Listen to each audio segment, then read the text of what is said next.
name is Siviwe Gwachube, the Minister of Basic Education.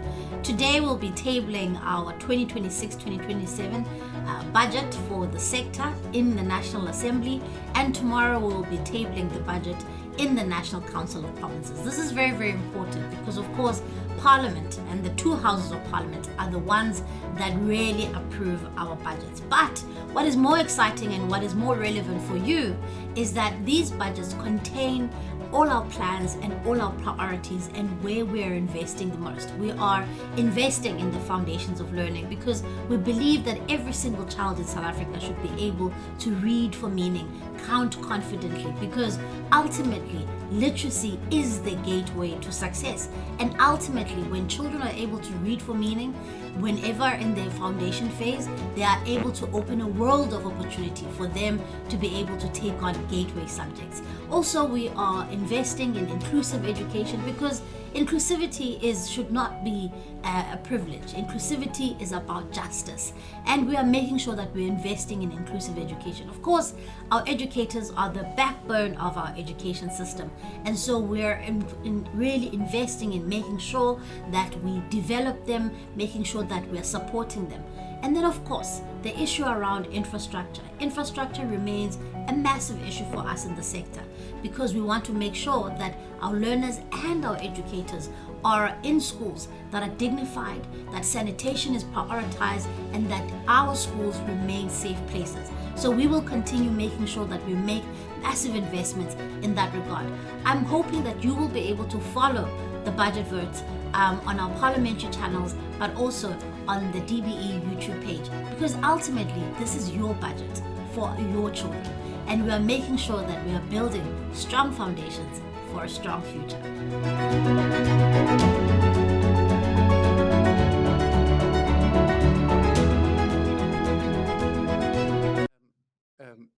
Debate-wise.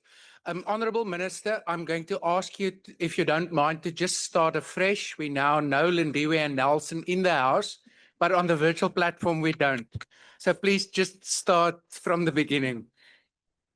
I thought I introduced them so well, Chair.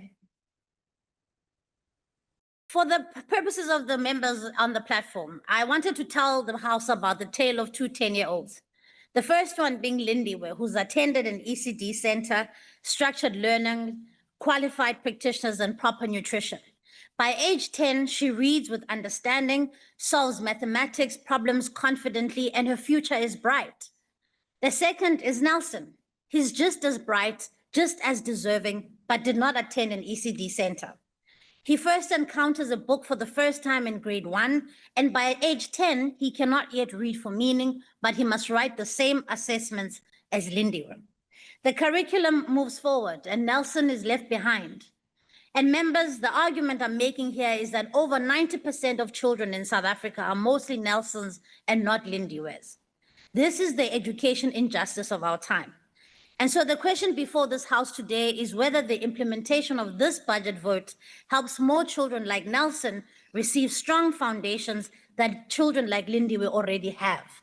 Because strong foundations are the difference between a child who enters the future and a child who's locked out of it.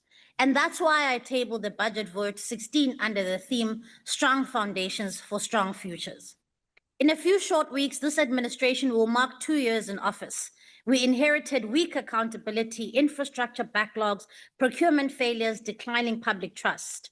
In over 2 years, this administration has chosen a different path.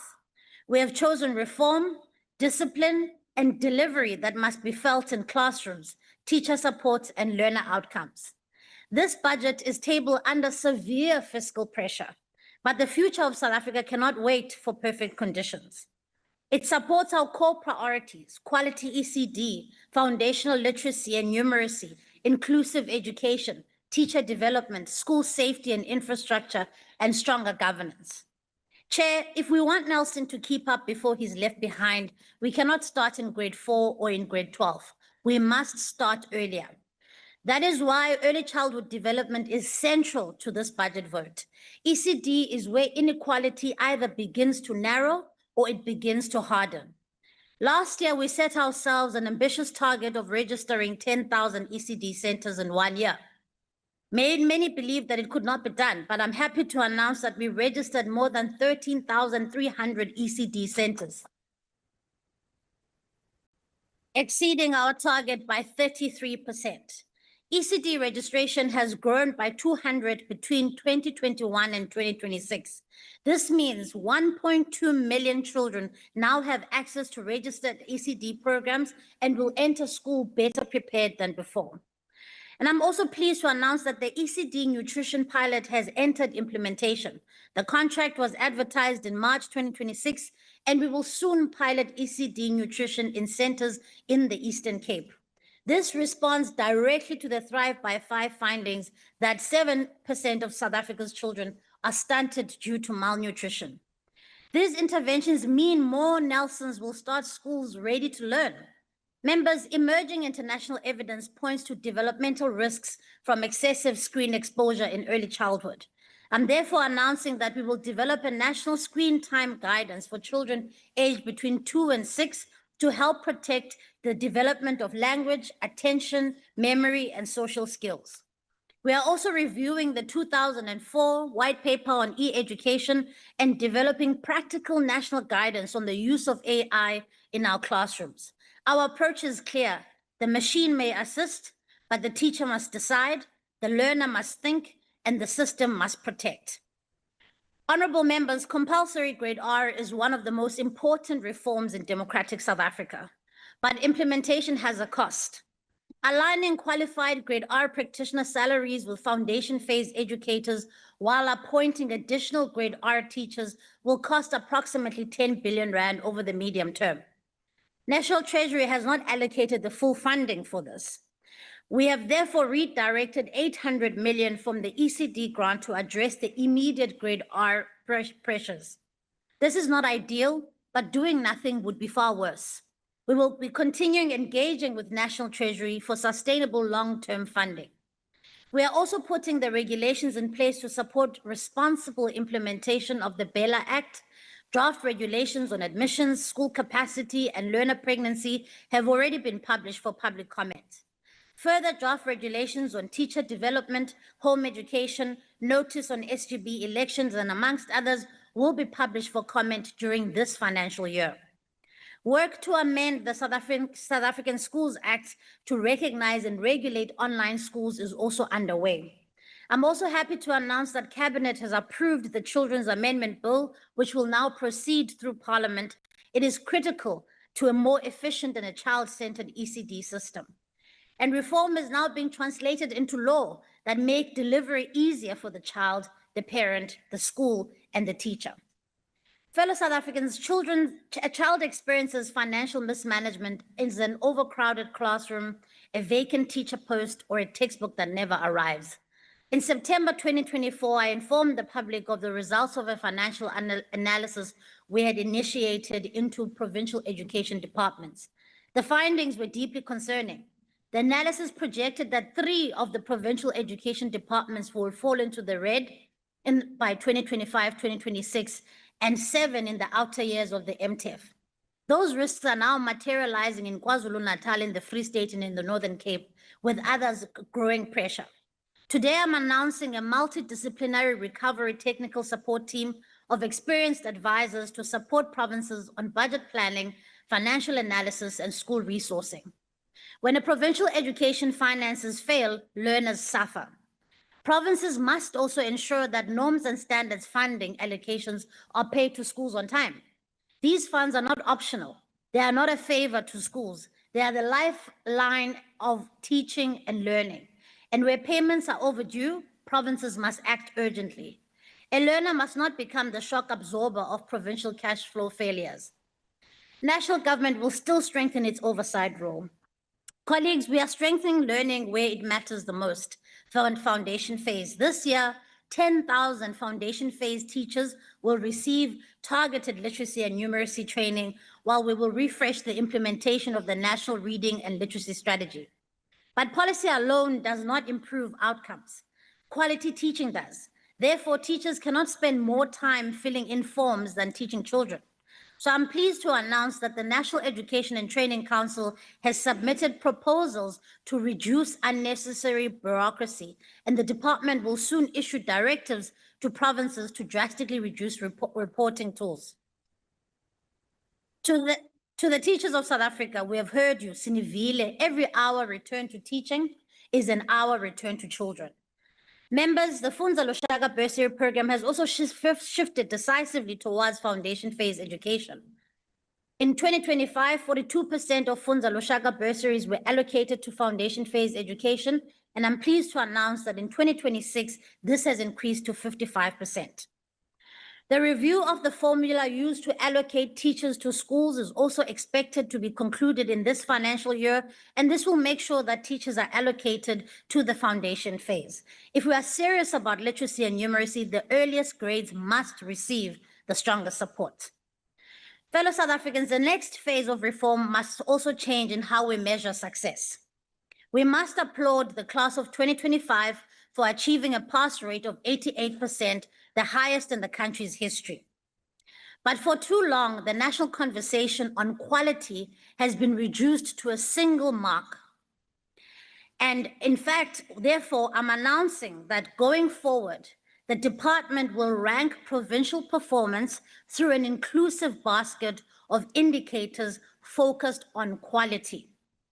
This quality basket will include an overall pass percentage, bachelor pass attainment, distinction, participation, and performance in gateway subjects such as mathematics, physical science, and accounting, as well as learner retention. This will give South Africans a more honest picture of quality, participation, progression, and subject depth. Because for Lindiwe and Nelson, a credible matric certificate must mean more than just survival. It must mean readiness for the next step in life. Chair, we must also salute South Africa's quality markers who in 2024 detected anomalies in a small number of scripts in Gauteng. The breach was quickly identified, traced, and those implicated are now facing disciplinary and criminal processes. The department has also implemented strengthened safety measures in line with the recommendations that were made by the independent panels. Honorable members, I'm also pleased to announce that this year, South Africa will conduct the second South African systemic evaluation to measure national literacy and numeracy competencies in grade 3. We want to move towards annual rollout of these types of assessment.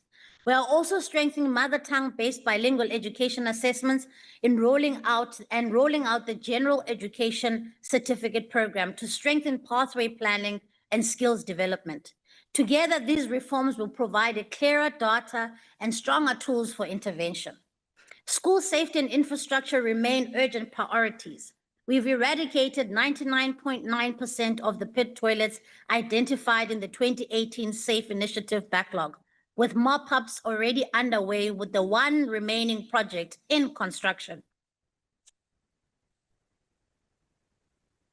I am pleased that we are closing the last project of this backlog, but angry that it has taken us this long. Project management in public service must improve. There may still be pit toilets that may have been missed in 2018 and those that have been emerged after 2018, and therefore we are allocating 16 billion rand to the education infrastructure grant for safety, sanitation, overcrowding reduction and rural infrastructure. Honorable members, corruption destroys state capacity. In education, corruption steals directly from children and teachers. It robs families of strong futures. That is why integrity in procurement is critical. Serious concerns were raised regarding the foundation phase catalog process, which affects learning materials of our youngest learners in grade 1 to 3. I've considered advice from National Treasury and will not preempt any outcome. However, there were serious enough concerns that were raised that require independent testing. While Treasury's consideration on the matter was inconclusive, it raised a concern about our own department's deviation from ordinary competitive bidding processes. And I'm therefore announcing that the department will be launching an independent external investigation in accordance to Treasury advice into the foundation phase national catalog process. This investigation must be conducted urgently by a reputable independent law firm with expertise, credibility, and capacity to withstand the scrutiny. This is about ensuring that quality textbooks reach learners on time through a lawful, fair, transparent process. Corruption in education is never victimless, neither is weak governance. Both are ultimately paid for by children. Chair, Budget Vote 16 allocates 38.2 billion rand in this current financial year. 11 for school nutrition, 16 billion for school infrastructure, 4.6 billion for ECD, 477 million for mathematics, science and technology, 307 million for learners with disabilities. These allocations only matter if they reach learners quickly, efficiently, and transparently. Delivery must be felt in the classroom. Honorable Chairperson, history will not judge us by how many speeches were delivered or how many plans we announced. It will judge us by whether children could read better, count better, learn in safety, eat at a school, and leave school with strong futures because we governed well. This administration, Chairperson, chooses reform over excuses, delivery over slogans, and children over petty party politics. Stronger foundations, Chairperson, will produce stronger schools, stronger communities, and a stronger nation. And so our task is clear. We want to infuse quality into our education system. And this is precisely why we are even reviewing the way in which we are announcing matric results, because we want to show South Africans that we want to consistently move the needle towards quality at all times. And I want to assure the people of South Africa that in us, you have advocates for your children. In us, you have people who will make sure that we are not only providing access to education, but also we are producing quality in our education. So our task is clear: build the foundations, build them early, build them well, and build them for every single child, because stronger foundations prepare children for the future. Strong foundations build strong futures. I thank you, Chairperson. Thank you. The next speaker is the Honorable Maya